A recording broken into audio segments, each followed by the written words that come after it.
Nanti akan diterbangkan burung oleh Ibu Ketua Umum Yayasan Pondok Pesantren Al-Muhlisin dengan mengucapkan Bismillahirrahmanirrahim. 1, 2, 3. Alhamdulillah.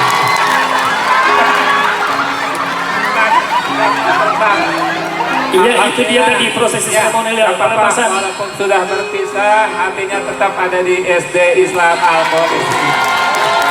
Ya, itu dia tadi seremonial pelepasan siswa-siswi terbaik SD Islam Al-Muhlisin tahun pelajaran 2024-2025. Semoga kalian semua kelak menjadi anak-anak yang soleh dan solihah, menjadi anak-anak yang sukses, menjadi anak kebanggaan bagi nusa, bangsa, dan agama.